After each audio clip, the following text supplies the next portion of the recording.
Hi, I'm Claire, and for 15 years I built a tech empire in secret while my family sneered, calling me a failure, until my sister strutted into my boardroom expecting to charm her way to the top, only to find me, the CEO, staring back. The moment her smug facade crumbled, I unleashed a truth so searing it burned their lies to the ground, exposing a betrayal that will leave you speechless. Buckle up.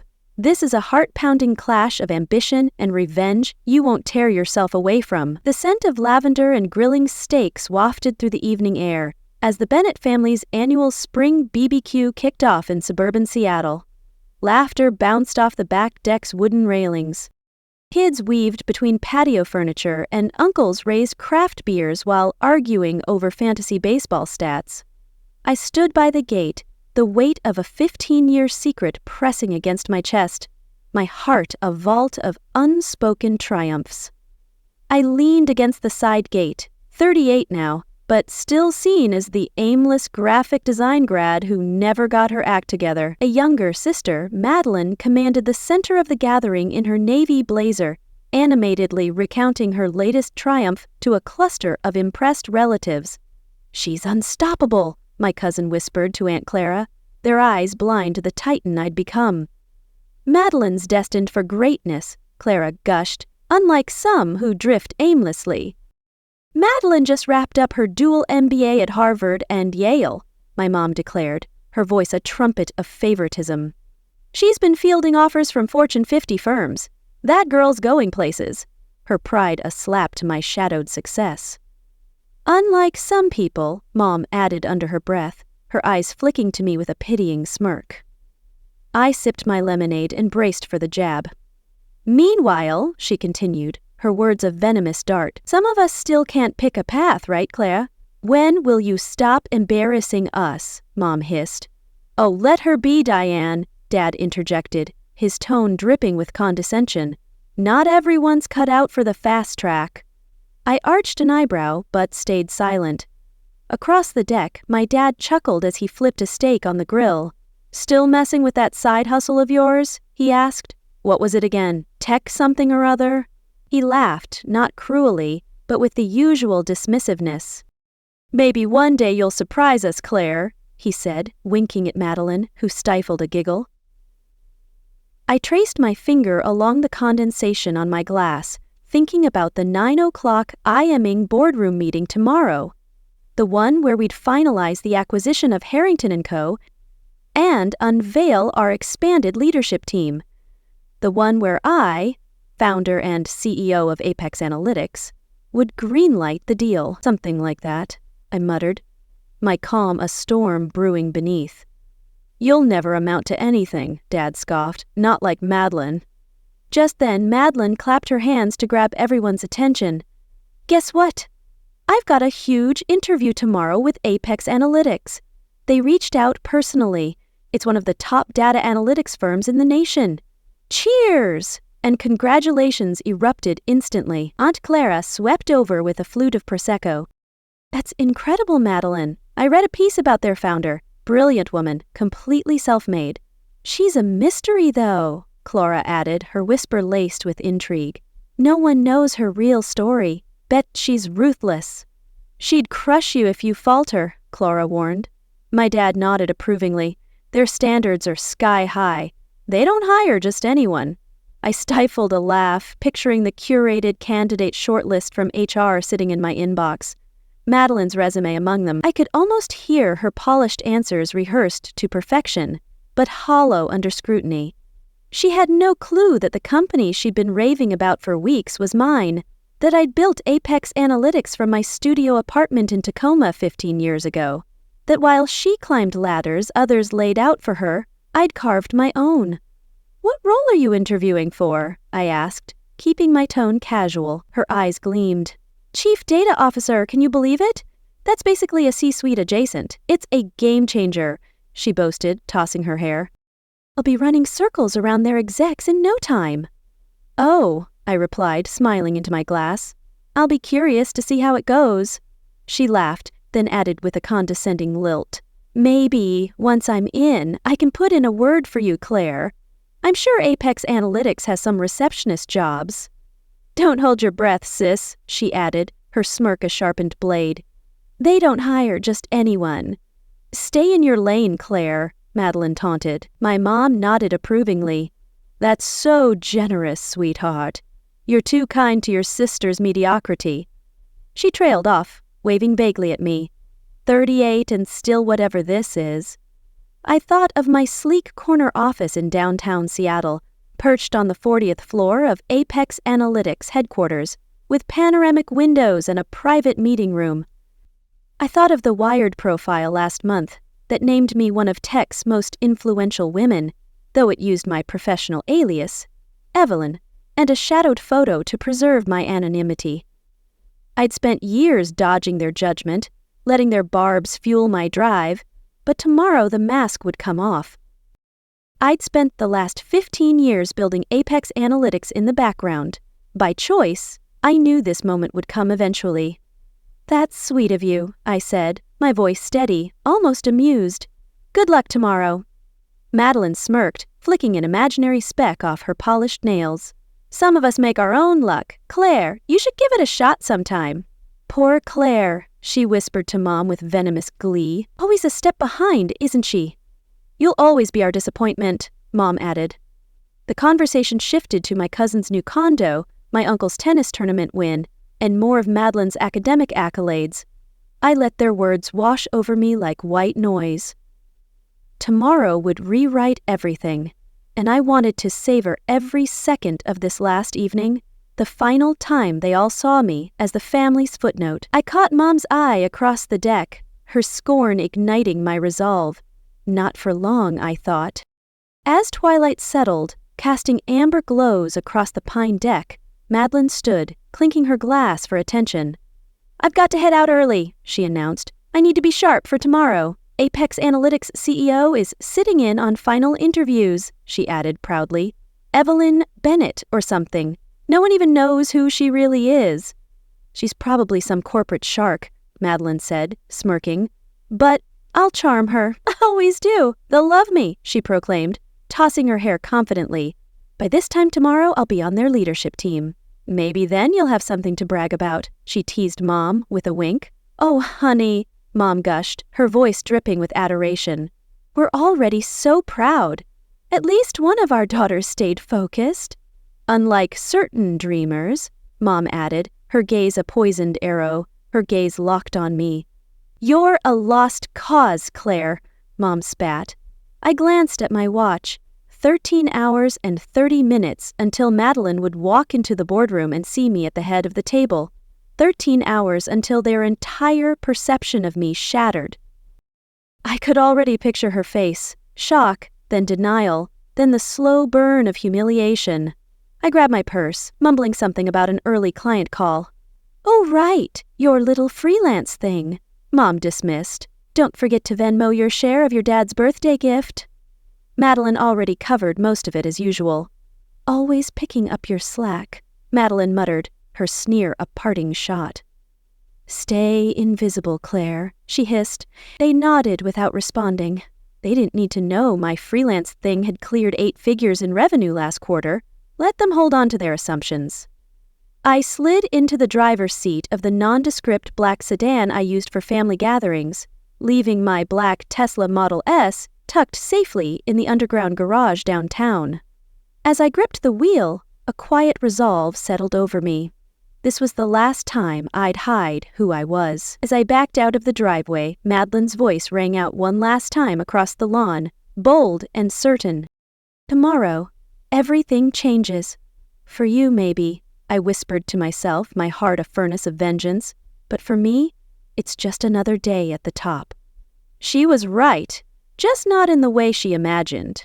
If you want to see Madeline's face when she realizes who's sitting across the interview table, make sure you hit subscribe because, trust me, you won't want to miss what happens next. You're nothing without us, Madeline had sneered last night. I smiled faintly, picturing the polished onyx nameplate on my desk. Evelyn Bennett, Chief Executive Officer, Apex Analytics. Tomorrow, Madeline would learn exactly what a real job looked like and why she'd never have one at my company. The thought sent a thrill through me, a wildfire of righteous fury. as I drove into the night. By 7 o'clock a.m., I was already in my corner office overlooking the Cascade Mountains, dawn painting golden streaks across the skyline. The city sprawled below, a testament to ambition, and I stood at its pinnacle, ready to claim my moment. The soft hum of early morning servers booting up was my anthem of conquest. I'd built this from nothing, and today it would come full circle. The tailored black Chanel suit felt less like style and more like armor. I adjusted my cufflinks, each one engraved with the Apex logo, a testament to my unbreakable will. As I reviewed the agenda, my executive assistant Lila knocked softly and stepped in. "Your sister's interview is set for 9 o'clock a.m. sharp," she said, handing me a thin folder. "She's already in the lobby, showed up 30 minutes early, punctual." "That's a first. She's nervous," Lila added, her grin a shared secret. "Keeps checking her reflection in the glass doors." I raised an eyebrow. "She's also tweeting about it," future exec at Apex Analytics. Her words, marketing flagged it. "She's even told reception she's going to revolutionize the place once she's hired." "Revolutionize?" I repeated, a dry laugh escaping. "She'll be lucky to survive the first round." I suppressed a chuckle. As she left, I opened the folder. On paper, Madeline was impeccable. Dual degrees, stellar recommendations, glossy internships. But I knew the truth. Internships secured through Dad's old college buddy, endorsements from our uncle's consulting firm, a curated resume draped in designer sheen. Every line screamed privilege, not grit, and I'd built Apex on the latter. "The board's curious why you're personally handling this one," Lila added with a conspiratorial wink. "Quality assurance," I said simply, standing. "How many interviews before mine?" "2," she replied. "All prepped, they'll ask the tough questions." "Good," I said, my voice still. "Let's see how she handles pressure when Daddy's not there to pull strings." "She's in for a reckoning," I murmured. By 9 o'clock a.m., I stood behind the one-way glass on the executive floor, watching Madeline stride into the conference room. Tailored Prada blazer, Jimmy Choo pumps, a mask of unearned arrogance. She greeted the first interviewer like she was doing them a favor. Her smile was all teeth, but I could see the cracks. Nervous flicks of her wrist, a too-tight grip on her portfolio. Over the next 120 minutes, I watched her facade crack. Every rehearsed response faltered, every shallow credential was dissected, every presumed achievement questioned. By the second interviewer, her voice trembled, and I felt a flicker of pity, then remembered her smirk from last night. By the time she reached my interview, her eyes were weary, her voice shaky, her smile visibly strained. She looked like a boxer after 12 rounds, battered but too proud to quit. "Send her in," I told Lila. Madeline stepped into my office, trying to mask her awe as she took in the floor-to-ceiling windows, curated sculptures, and the quiet authority of the space. Her eyes lingered on the framed Fortune cover in the corner, my silhouette unmistakable but still a stranger to her. My back was to her. Chair facing the mountain view. "Please take a seat, Miss Bennett," I said, my voice calm and crisp. She sat, folding her hands. "Thank you for seeing me, Miss Bennett. I know how valuable your time is." "I'm sure you do," I said, my tone a sharpened edge. I turned slowly, letting the moment linger. "Actually," I said, meeting her gaze, "it's Ms. Bennett. Claire Evelyn Bennett." The color drained from her face as the truth hit. The name on the building, the initials in the press releases, the sister she'd mocked for years. "Claire," she whispered, her polished composure crumbling as her mouth fell open. "No," she gasped, shaking her head. "This can't be right. You're nobody." Whatever scripted answers she'd prepared vanished. "This doesn't add up," she stammered. "You're just a gig worker. That's what Mom said." "Mom said a lot of things," I replied, my voice icy. "None of them true." "Am I?" I gestured to the wall behind me, lined with awards, patents, and framed TechCrunch covers hailing Apex Analytics as a leading AI-driven analytics firm in the West. "I built this company from the ground up. While you and Mom scoffed at my side hustle, while you flaunted your MBA, I was closing deals with global conglomerates. Every time Dad called me a dreamer, I was onboarding Fortune 100 clients. Every jab, every laugh, every poor Claire, I turned it into fuel, I said, leaning forward. What did you do with your silver spoon, Madeline? You deceived us, she said, her voice a desperate wail. You lied.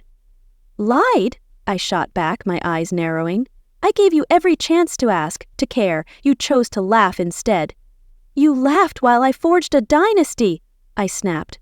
No, Madeline, I replied evenly. You all deceived yourselves. You were so convinced I was a failure, you never once asked what I was actually doing.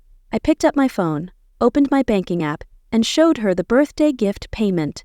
Mom mentioned I just sent my share 8 figures to me its pocket change. Look at it, I said, holding the screen closer. That's what Venmo looks like, Madeline. Tears brimmed in her eyes, a torrent of shame and fury. So what now? You're going to humiliate me. Tell everyone? Humiliate you, I said, my voice low and dangerous. You did that yourself the second you walked in, unprepared. I shook my head. I don't need to. Your interview today spoke for itself. 5 senior VPs independently recommended against hiring you. Overconfident, shallow, unprepared, entitled. You thought charm would be enough, I added, my words cutting. This isn't Dad's tennis club, this is my empire. You set me up, set you up, I laughed, cold and sharp. I gave you a shot you didn't earn and you still blew it. I gave you what you wanted, an interview with the CEO. It's not my fault you weren't ready. I stood, smoothing my suit. I suggest you look elsewhere, Madeline, and maybe build some real experience. Something beyond Instagram flexes and Dad's country club contacts, because here we value substance, I said, my gaze unrelenting. And you, sister, have none. She rose shakily, her heels betraying her crumbling pride, her blazer a tattered facade. Do Mom and Dad know? Oh, they'll know, I said, my smile a quiet guillotine, and they'll hate me for it. But that's their problem now. They will, I said, stepping toward the door. I'm sure you'll tell them all about meeting Evelyn. You've destroyed me, she sobbed. You destroyed yourself, I countered. I pressed the intercom.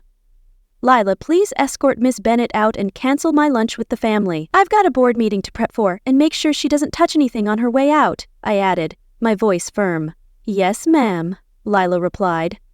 As the door closed, I heard Madeline's voice crack in the hallway, her wails a requiem for her arrogance, not the triumphant exit she'd envisioned.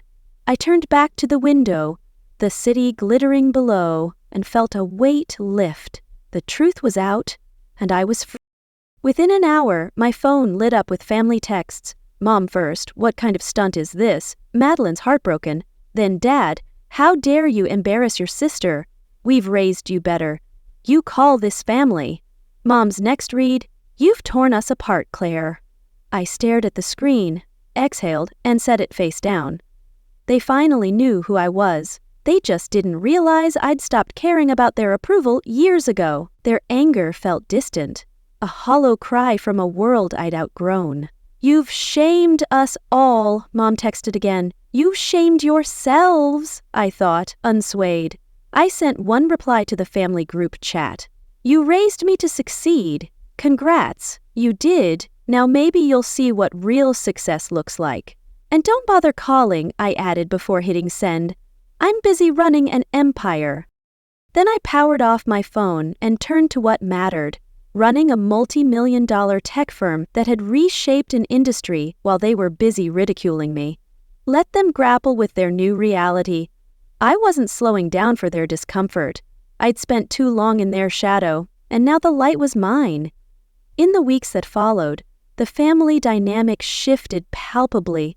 Calls, when they happened, were tense. The casual jabs and backhanded comments about my gig were gone, replaced by awkward pauses, forced apologies in strained voicemails, and an uneasy silence that lingered like dust. Mom tried to play peacemaker once, her voice quivering with false remorse. Claire, can't we just move past this? You broke us, Claire, she pleaded. I hung up. Madeline landed a mid-level analyst role at a small consulting firm across town. No prestigious title, no corner office, just a standard job earned the hard way. I heard she cried when she signed the offer, her dreams of supremacy reduced to ashes. I'll never forgive you, she texted once. I don't need you to, I thought, deleting it. Mom and Dad stopped hosting their monthly barbecues. Maybe it was guilt. Maybe they didn't know how to navigate a world where the daughter they'd underestimated now ran the empire they'd once mocked. Or maybe they couldn't face the neighbors, who'd all read the headlines by now. But the moment that sealed it came 3 months later. Fortune published a feature titled The Unseen Conqueror, how one woman built $1 million empire while her family saw nothing. My face was on the cover, sharp suit, Apex Analytics headquarters in the background, a blazing emblem of my truth, just me. The headline burned into my memory, a verdict they couldn't escape. I had 10 copies overnighted to each family member's doorstep, a silent gauntlet thrown, just the magazine, just the truth. I imagined Mom's hands trembling as she opened it, Dad's jaw tightening as he read my name. The article chronicled my journey, from scraping by in a tiny Tacoma apartment to founding one of the most innovative AI analytics firms in the U.S. It detailed the milestones, the unseen sacrifices, the relentless drive they never noticed or bothered to ask about. It quoted a former professor. Claire was always a force, quiet but unstoppable. Her family never saw it coming. The closing line read, "Sometimes success doesn't need to scream. Sometimes it just signs the contracts." And honestly, that was enough. I didn't need their applause or their acknowledgement.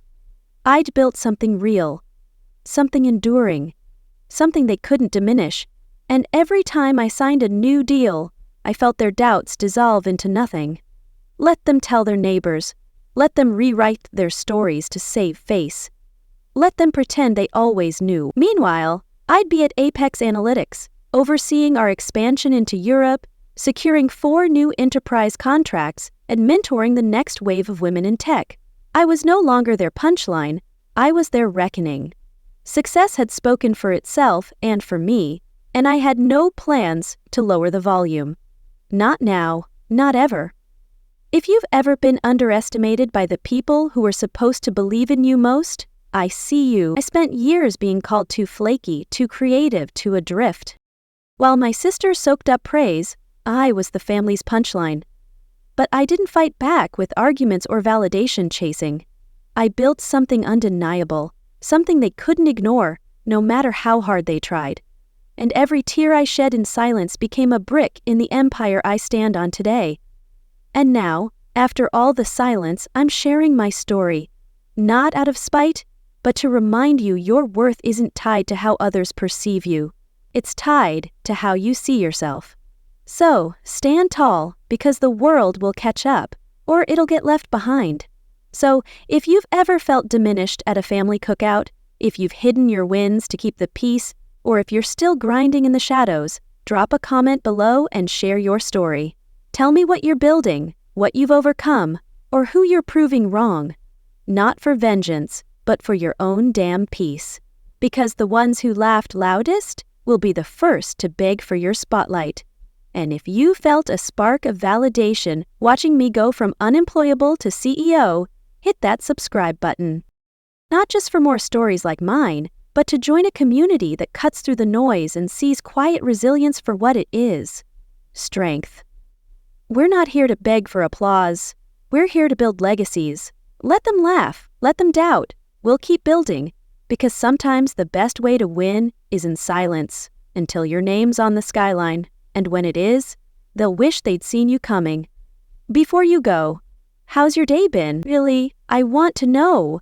Got a small victory you're proud of? Or maybe you're pushing through something tough? Drop it in the comments. I read them all. This channel isn't just about success stories. It's about real people doing real work, even when no one's watching. Let's celebrate the quiet wins, because those are the ones that echo the loudest. I claimed my empire, but their rejection lingers, a quiet ache I carry as I forge ahead, unbreakable, yet forever scarred.